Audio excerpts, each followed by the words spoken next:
It's 8 AM on a Sunday morning and I'm sat on the grid at TeamSport Warrington questioning my life choices. I'm about to join 19 other maniacs in a 40-lap race to the flag and make one of my dumbest mistakes yet, but I'll tell you about that in a bit. The lights are about to go out. Let's race! I get a decent launch from 5th on the grid, but it's, you're tripping over each other as you go through these first corners, and I'm not as quick as some of the drivers who've started behind me. As we can see there, Josh is already through, and the guy in kart number 44 is through as well. I'm not as quick as these guys, I'm not as experienced indoors, so I'm just going to have to put my elbows out, Perez style in 2021, and just hang on, just make this kart as wide as possible. You can see here Josh is already making a move up ahead, and kart number 44, I should probably give you a name, sorry dude, I don't know your actual name, I'm going to call you Lewis. Lewis is looking to shape up a move here, and look, he gets a brilliant drive through that corner and he is through. Can I make it through as well? I look to get the switch back on this guy, but round the outside on that corner is just not a place to make an overtake on someone. You can very easily get squeezed out. So we sit behind, we go through the fast left-right to finish our first lap, and I caught him at exactly the wrong moment there. Checked up my momentum just by bumping into the back of him. He goes deep into turn 1 though. We're alongside and we're going to try and go round the outside of the hairpin in turn 2. We're 3 wide now as we've got the inside for the 3rd hairpin, and we managed to just floor it through the Dunlop S's to take that position. But although I got through, I was now having to defend for my life, and it didn't help that I kept making silly little mistakes.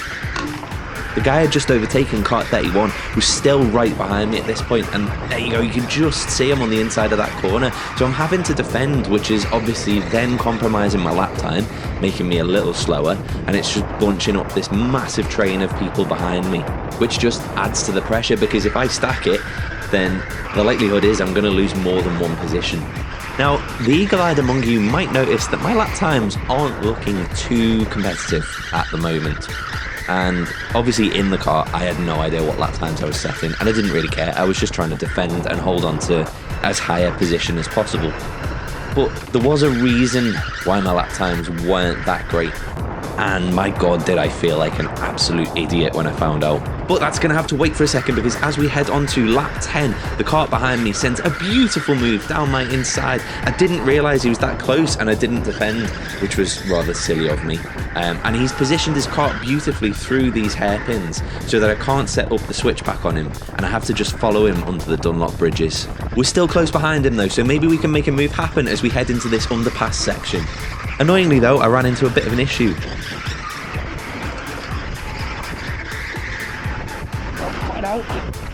Just for a second there, my car had completely lost power, and even though my foot was flat on the accelerator, I had to take it off and then stomp it back on again a couple of times to try and get it moving. Strange little gremlins aside though, keep an eye on the kart ahead as he just drives away from me down this back straight. We'll find out why in a bit. I'm just preoccupied here with holding on to this position because people are all over me. I'm defending now into turn 1 and turn 2 as well, putting my car in the middle of the road to discourage people from sending it on me. That does have the added bonus of making me slightly slower overall, which is great, but it's the price you've got to pay to run a defensive race. Yep, that was another cut, and it was right when I didn't need it, because through goes Perico Karting. That's about the only time we're going to see him in this video.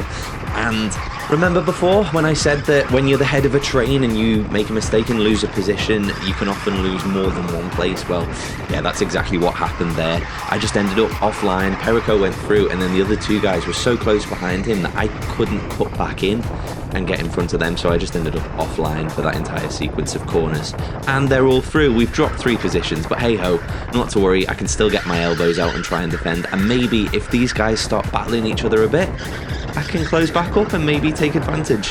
But it turns out that hope was almost as short-lived as Perez's F1 title chances, because flash forward to the end of that very same lap, and those 3 have just driven off into the distance, and I'm not enjoying my experience in my car.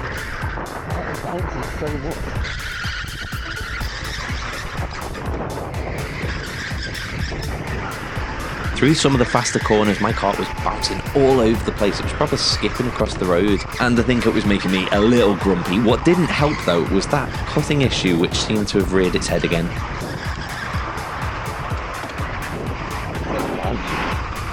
As I headed through turn 3, I lost another position, but I was feeling very generous about it. And then as we headed into turn 1 at the end of the next lap, Josh appeared, which confused me a little bit because he was miles ahead. The marshals had told us that we'd all do our pit stops at the same time, so the fact that Josh had just come out of the pits was a little strange, but I'll be honest, I was slightly preoccupied with a more pressing issue. I had company, and trying to defend while your kart keeps cutting out is pretty stressful. He goes for a move up the inside into turn 2. I managed to hang on and then just park my kart on the apex of turn 3. We do get a decent run out of that corner and I'm able to hang on through the Dunlop bridges. There was another power cut as we headed into this right-hander, followed by another one through this left-hander. I feel a bit bad there because that was probably totally unpredictable and he had no choice but to run into the back of me there. I leave the room on the inside, go a bit too wide actually and clip the tyre barrier on the outside there. I thought he was up my inside, he actually wasn't, and so we managed to hold on to that position for a little longer. I'm thinking about going defensive into turn 1, but there's no need.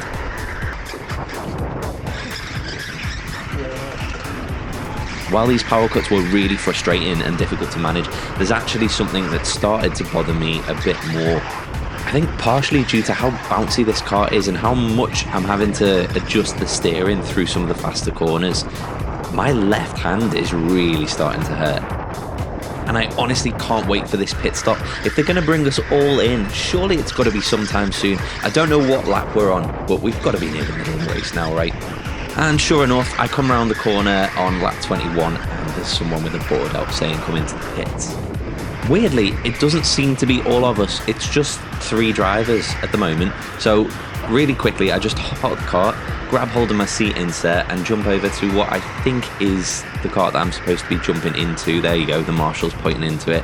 Watch me nearly break my ankle here because stupidly I didn't step into the cart, I stepped in the gap and got my foot caught under the steering on there. That was some precious time lost, very, very smooth. Great. Go. Careful. And now I'm just hoping that this kart is a little better than Skippy. Wait, please be a nicer kart, please.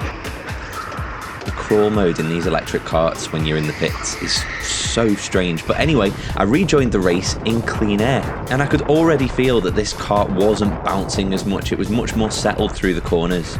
So in a normal situation, I'd be really excited at this point. I'd get the tyres up to temperature and then look at just shaving time off that personal best. But as you can see here, my hand was really starting to give me some grief.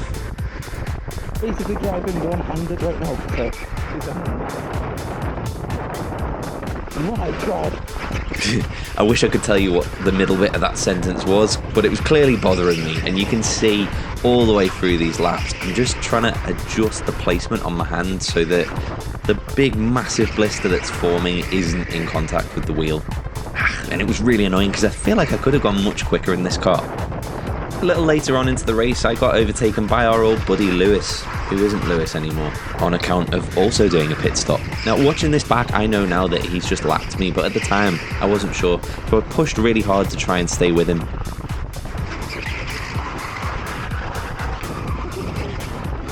Turns out holding a wheel mainly with one hand while pushing up a ramp probably isn't the best idea. Over the next few laps, not Lewis started driving away from me like everyone else had done. He was just so quick off the ramp here. He was gone. But then he wasn't, because he caught up to some traffic like myself and actually started losing time and coming back towards me again. Out of the corner of my eye for the last couple of laps, I could see that Josh had been slowly closing me down, and I figured that he must be in a fight with not Lewis. So not wanting to be too much of a hindrance now I'm a lap down, I just waved him through. And it's not all doom and gloom, because people further down the order who hadn't stopped yet are now pitting, and we're starting to rise back through the ranks again. Although I will say at the time I had absolutely no idea what position I was in or where I was at. I did know, however, that Josh had caught this car ahead and sailed right past him, and I've got a feeling, based on how easy it was for Josh to make that move, that this is probably my race. This guy's probably a lap down as well, and this is probably for position. So I've grit my teeth to get myself through the worst of the pain and started really pushing hard to try and catch this guy. And it was working. Energised by having someone ahead to chase, I started closing him down, but then we got our first proper yellow flag of the race. And I'll be honest, I was quite happy that this came out because it gave me an opportunity to just relax and rest my left hand a little bit, just take it off the wheel, not put as much pressure through it. But I had to stay on my toes because the green flag's coming. There we go, we are off again. We actually got a slightly better restart than the kart ahead, and we're close now. And I think he's noticed that we're starting to catch him as well.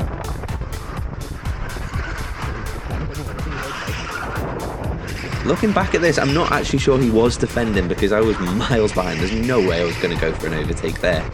But regardless of whether he was or not, that spurred me on to just grit my teeth even more and push hard. And then we get another yellow flag as we head up into the upstairs section of the track, and I can rest my hand a little bit more. This yellow flag was a little strange though, because you'll see as we come around this penultimate corner, everyone ahead is really backing up, and I wasn't too sure what was going on. But this definitely wasn't the right time to fuss over my blister.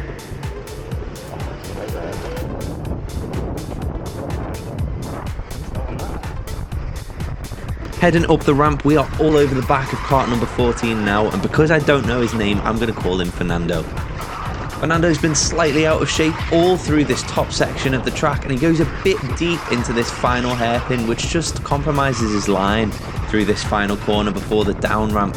We are right on his tail now. Can we set up a move going into turn 1? Maybe not. We're a little bit far back here. I just hang back, but he is sort of sitting in the middle of the road. He gets a 4-wheel slide, which puts him on the inside of the second hairpin. I do the little switch back, and then we get a launch out of that third hairpin. We're side by side going under the Dunlop bridges, and I just managed to hang on. We've got that position. We're up into P10. I really enjoyed that. Great driving from him as well. He left the space. He could have easily just squeezed me into the wall there. But no, proper respectful racing. Love to see it.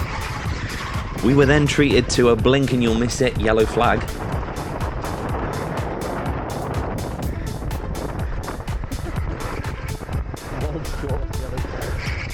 Yeah, I don't know what got into the water because there were a series of yellow flags, just one after another at this point in the race. Maybe because we're drawing towards the end of the race, people are getting a little bit more desperate, getting into some more battles, fighting a bit harder, and then crashing out as a result. This poor guy here has binned it into the wall. We pick up a free position, don't mind if I do, and we go back to green flag racing again with another little engine cut for good measure.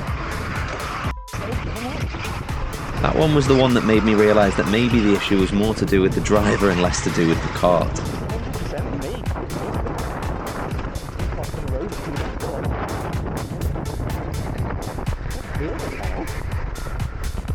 But hey, I've messed up plenty of things in this race. Let's just add it to the pile. That does bring me on to my dumbest mistake I've ever made in a karting race. See that blue button on the wheel there? The one that says boost on it? If you were to go back through this entire video, you'd see that I've pressed that button a grand total of 0 times. None. Like, not even once. The cherry on the top of this rather depressing piece of humble pie is that I didn't realise I'd made this mistake until weeks later. Right now, when I'm editing this video. God, I'm such an idiot. At least that does explain how people just shot off into the distance once they passed me, and it also explains why I was having to defend so bloody hard, and why my lap times weren't anything to write home about. God. Anyway, here's another yellow flag, and it seems like with only 5 laps to go, everyone's lost their minds. There's 4 drivers in the wall up at the top here, and I've just gained 2 positions out of that. Don't mind if I do, but absolutely gutted for them. Once again, the driver at the head of this train is doing his best Bernd Mailander impression, and we have slowed down to an absolute crawl. So much so that even at this reduced speed, I have to brake to avoid running into the back of Josh. And the guy behind me does give me a little tap, but it's not his fault. We're just going really slow. And then all of a sudden, we're not, because the green flag's back out. I get a very delayed reaction there, but we're underway. Now, I know that Josh is a lap ahead, and I know that not Lewis up ahead there is also a lap ahead, so there's no point me trying to fight these guys, but that doesn't stop me trying to get a little overlap on Josh there. I wasn't going to go for a move, but I'm just trying to stay as close to him as possible. What I didn't realise at the time, and in fact none of us did, was that this battle between Josh and Not Lewis is for the win. It's for the lead of the race. So I'm very glad I didn't get involved here. We are, however, in the box seat, the best position to be in to watch this battle for the lead unfold with only 4 laps left. A lap later and these two guys are still nose to tail. There's a marshal holding up a no contact board just to sort of remind everyone, because you can see that this battle is getting fierce. You know what would be quicker, Alex? Just push the boost button. We go yellow again as we head down the start-finish straight, which seems to be a bit of a recurring theme these last few laps. And another lap ticks by. Although none of us know it, we've got 2 racing laps left to go. The lights go green and Josh gets a bit of a jump on Not Lewis, who's tangling with a back marker. Josh goes down the inside. They both leave each other just enough room, and Lewis has got the run. Josh chooses to back out as we head under the second Dunlop bridge. Oh, things are getting a bit feisty now. I'm just hanging back. I do not want to be involved. I do not want to trip over either of these guys. Just going to leave them to it. Not Lewis is being checked up massively by the car ahead of him. You've got a feeling that if Lewis had a clear track, he'd have disappeared right now. But he doesn't, and this car is just blocking him everywhere. He can't find a way past. And Josh is right on Not Lewis's bumper this entire time, not giving him an ounce of breathing room. As we head down the ramp, oh, what do you know? It goes yellow again. Shock, horror, amazement. Wow, what are the odds? We are about to head over the start-finish line to start our final lap in this race. Green flag, and we are back underway again. No one has got a jump on anyone. 4 karts ahead of me are nose to tail pretty much. In fact, there's guys further ahead as well. Josh tries to go for a move down the inside into the underpass, but he doesn't manage to make it. They both survive. There's not many corners left. If he's going to get the lead of this race off Not Lewis, he's going to have to make a move somewhere upstairs, is he? No. Oh, they're all tight as we go through this little twisty, turny section over the up ramp. There is not enough room there for Josh to make a move down the inside. Not Lewis is thinking about making a move on the back marker. He goes around the outside. That's going to cost him. Josh gets down his inside. They're side by side as we head down the start-finish straight. Josh has got the inside. Not Lewis has to tuck in behind. That is unbelievable. Josh takes the win. There's the checkered flag, but there's no yellow flags, so I don't know what's happening. It's not immediately clear what exactly is going on here because we are under green flags. There we go, the yellow flag comes out now. And that is, in fact, the end of the race. No one knows where they finished. As I said, we didn't know that that was for the lead at all, none of us. I am just glad I survived to the end, but I'm not 100% sure that my hand did.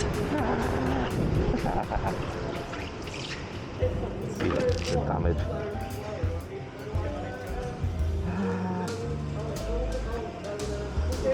Yep, that medium-sized blister is what I was making such a fuss about this entire video. In my defense, I have still got the mark on my hand weeks later, and it absolutely killed. But hey-ho, the race is over now. Here comes Perico. Little fist bump of approval there. He smashed it in this race. He's quick. And then we all hopped out of the karts to have a bit of a debrief. Sorry, man. I was going around and I was like, I actually feel guilty. I'm so slow, but I'm just like impenetrable. I swear to God.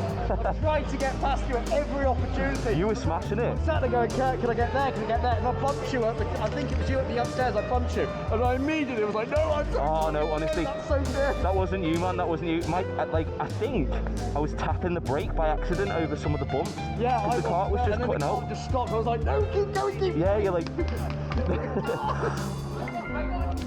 Oh.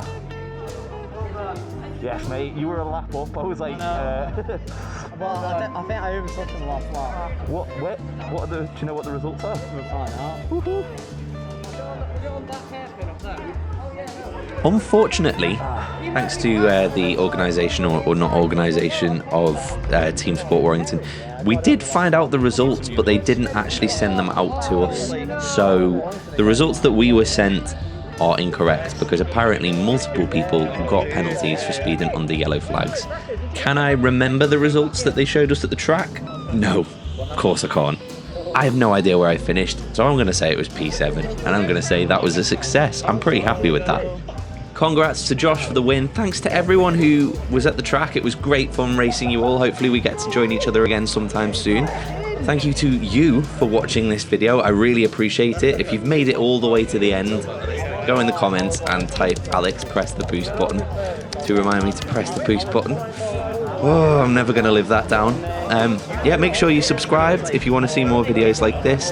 And I appreciate all of you. I'll see you in the next video. Bye!